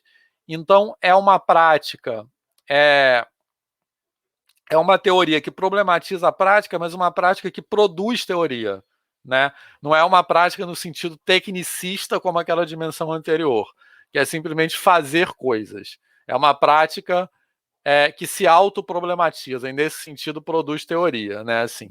E, para isso, é importante dizer também que o locus da formação de docente nessa perspectiva de conhecimento da prática são comunidades de investigação. Então, as autoras defendem que a gente não pode, como professores, problematizar a nossa própria prática ou teorizar a partir da prática trabalhando sozinhos, né? Então, essas comunidades de investigação, nas quais os professores compartilham suas práticas, teorizam a partir da prática e praticam essas teorias. Então, uma ideia de indissociabilidade entre teoria e prática.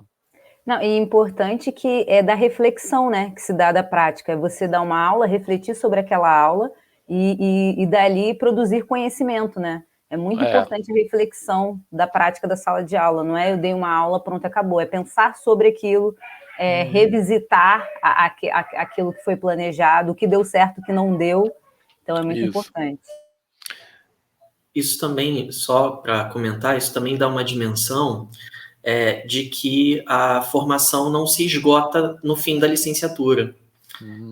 Então, o campo da prática, o campo da vivência profissional, ele vai passar por muitas reflexões que, como o Vitor comentou, é interessante que sejam feitas em diálogo com outras perspectivas, com outros professores, com a possibilidade, de repente, de ter acesso a grupos que possam ajudar a refletir sobre, não só individualmente, mas entender que, vamos dizer assim, a gente como professor vai ter que estar o tempo todo aprendendo e buscando e se aprimorando sem ficar, às vezes, naquela limitação de já estou formado, então acabou.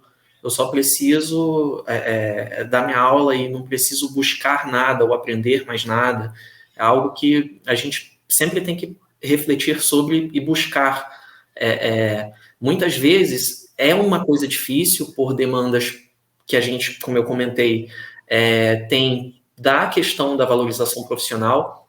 Então, a sobrecarga de trabalho, o excesso de aulas, às vezes a baixa remuneração, dificultam muito a implementação do nosso trabalho, reconhecendo que o nosso trabalho não é só o dar a aula, não é só o momento que a gente está com o aluno. A gente precisa refletir, planejar, replanejar, avaliar, pesquisar sobre, e aí a gente abre aí a frente para outra perspectiva, que vai falar um pouquinho sobre a pesquisa. Isso, então a gente está chegando, na verdade, à parte final da nossa fala, e a gente teve alguns problemas técnicos aqui no começo, né? Que no começo não estava ao vivo, mas a gente queria falar que se alguém tiver nessa parte final alguma pergunta, né? A gente tem mais 20 minutos, mas podem mandar aqui pelo chat a partir de agora, que a gente discute, na medida do que o tempo permitir, né? Embora não tenha ficado ao vivo, a primeira parte da nossa discussão, ela vai estar disponível depois no YouTube. Então, chegando à nossa terceira perspectiva e finalizando a nossa fala, né, de pesquisa. Então a gente colocou, pode ir isso aí. A gente colocou essa reflexão aí porque a gente acha que existe a gente falando dessas duas primeiras perspectivas de formação e de prática, eu acho que elas evidenciam e materializam a complexidade das questões envolvidas no ensino, no nosso caso, no ensino de matemática, né? E que elas demandam, né, essa busca que nós propomos aqui hoje, de que ensino de matemática nós precisamos para um futuro viável, né? Ela demanda uma postura de pesquisa, né? Entretanto, é muito comum uma visão de que educação não é uma área de pesquisa, que a gente pode fazer, que a gente pode ter soluções assim para a educação de um ponto de vista, como a gente está falando ali, que leva em consideração apenas, por exemplo, tradição, experiência ou preferência, né? Então as pessoas pensam no que ensinar, por que ensinar, por exemplo, pensando do ponto de vista da tradição, sempre foi assim, então deve continuar sendo assim. Ou da experiência, quando eu estudei era assim, então deve continuar sendo assim. Ou da preferência. Eu acho isso aqui muito legal, então tem que ser assim, né? Então, justamente a gente acha que essa forma de olhar a educação e o ensino não nos ajudam nesse caminho de pensar sobre que educação nós precisamos para um futuro viável, e elas evidenciam a necessidade de pensar em educação ou ensino de um ponto de vista da pesquisa, no sentido de que o que caracteriza um atributo, digamos assim, importante que caracteriza a pesquisa ou a ciência é uma capacidade permanente de se autoproblematizar. Então, de não ter verdades dogmáticas. Pensar na educação a partir desses prismas que a gente está chamando de tradição, experiência e preferência é pensar na educação de forma dogmática, né? E colocar a educação matemática, no nosso caso, de um ponto de vista de pesquisa, é quebrar esse dogmatismo, né? Assim. E a gente, para um futuro viável, nós precisamos quebrar dogmatismos. E olhar a ciência como algo que tem a capacidade permanente de se autoproblematizar ou de não se colocar de forma dogmática, é uma coisa que se aplica tanto para as ciências da educação, que nós estamos falando, como a própria matemática como ciência. Então, pode continuar. Então, a gente quer falar, para terminar a nossa fala, de um entendimento, pode baixar, de um entendimento do que é a matemática no contexto da educação, que, ao mesmo tempo, ela dialoga com o que nós falamos anteriormente, desses autores que falam de saberes, de formação e de prática, mas ela reconhece o que essa discussão lança no aberto, digamos assim. Então, nós vimos autores que defenderam a especificidade dos saberes docentes e a não subordinação desses a outros saberes matemáticos, a docência como tendo uma epistemologia própria ou como sendo situada em culturas próprias, mas mesmo ao falar isso, a gente ainda está no aberto com relação a gente pode estar no aberto com relação a reflexões sobre onde se referenciam e onde se situam esses saberes, epistemologias, culturas e possibilidades matemáticas, né? E situar essa discussão no caso da matemática, ou seja, situar histórica, culturalmente e socialmente a matemática como campo, e que a gente reconhece como um movimento fundamental no ensino de matemática, tem a ver com desconstruir uma visão da matemática como algo pronto e acabado. E que essa visão a gente acha que é muito sugerida pelo termo que é usado de ciência, matemática ser uma ciência exata. Então é como se fosse uma ciência que não é produzida por humanos, uma ciência imutável. Então, essa é a perspectiva que a gente defende na educação matemática, uma oposição entre no ensino de matemática, né, como prática, uma oposição entre uma concepção que a gente chama de matemática não problematizada e uma matemática problematizada. Então, o que a gente quer dizer com matemática não problematizada?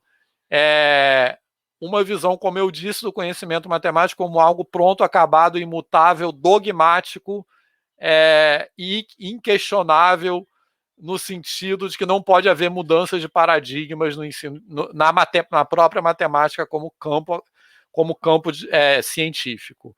Isso produz no ensino, essa visão produz no ensino esse roteiro comum, né? Definição, teorema, exemplos, aplicações. É como se o ensino de matemática, a forma que a matemática é ensinada, precisasse imitar a forma como a matemática está estruturada hoje, que é dessa forma aí. Então, isso sugere uma visão de que conhecimento, de que conhecer algo, no caso a matemática, é conhecer os caminhos formais mais curtos que levam a determinados resultados. E que ensinar é relatar esses caminhos ou relatar fatos e conhecimentos. Então, o que a gente vai propor para terminar a nossa fala, nesse tensionamento entre matemática não problematizada e matemática problematizada, é uma desconstrução dessa visão.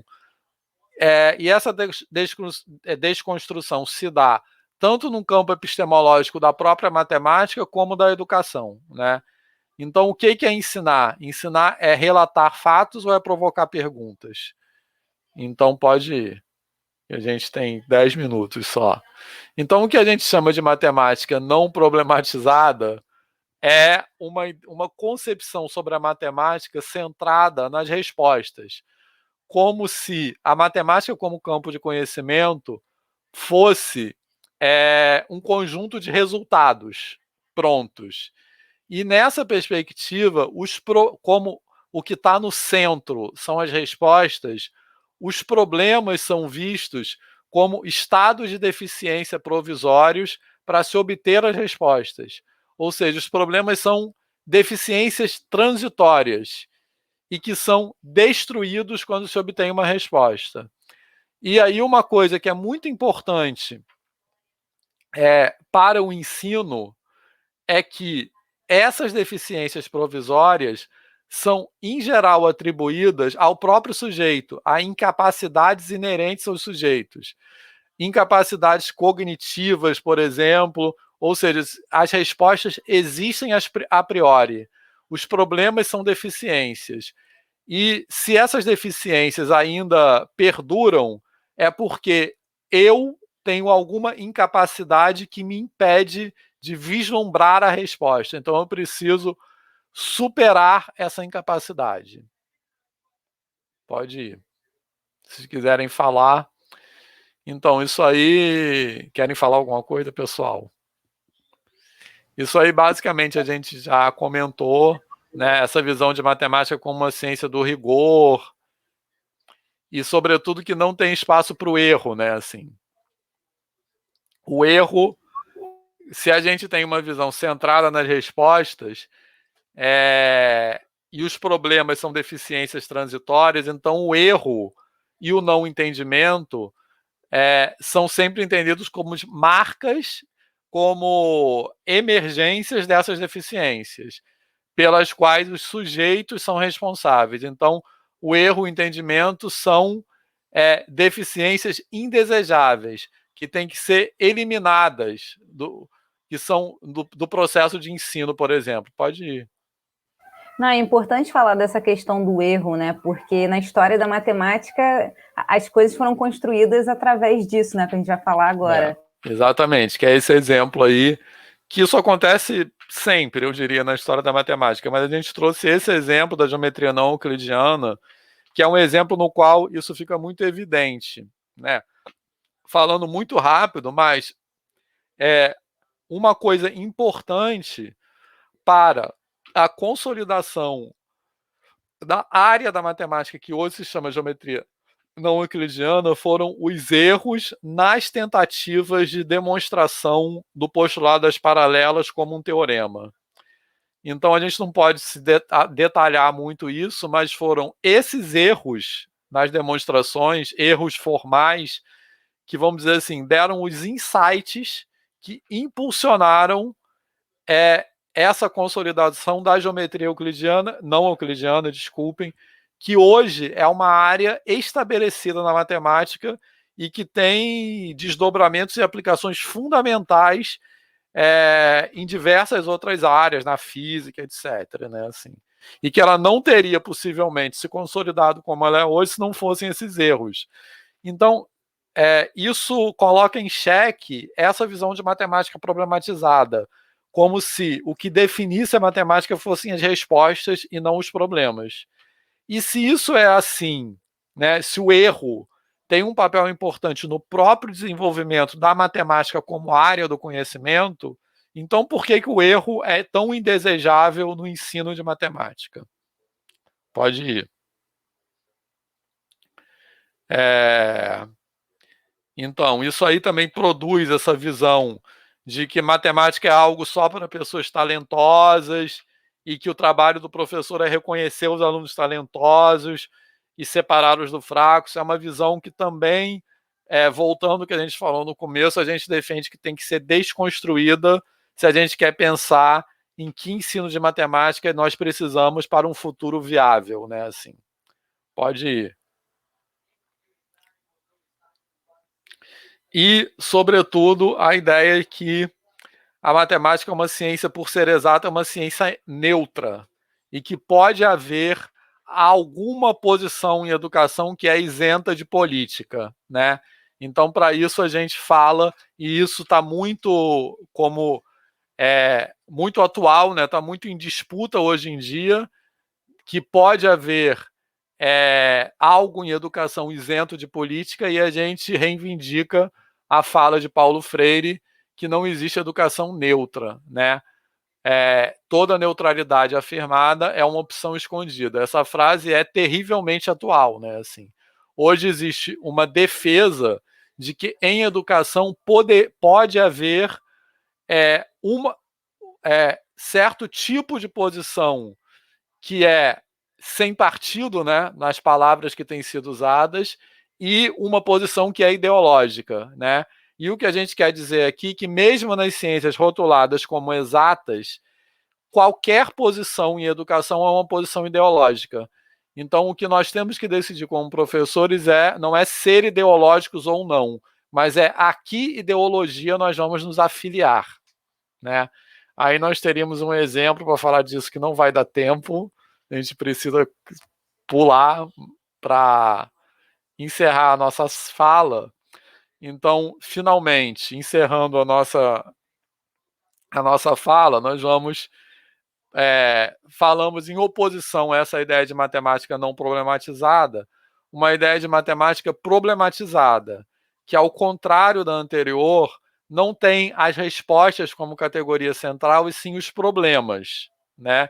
Então, a matemática epistemologicamente se constitui como campo pelos seus problemas e não pelas suas respostas. Então, os problemas não são mais vistos como deficiências transitórias, porque eles têm uma dimensão de existência que é independente das respostas, ou seja, as respostas, a eventual obtenção de respostas não elimina a potência dos problemas que as engendram, né?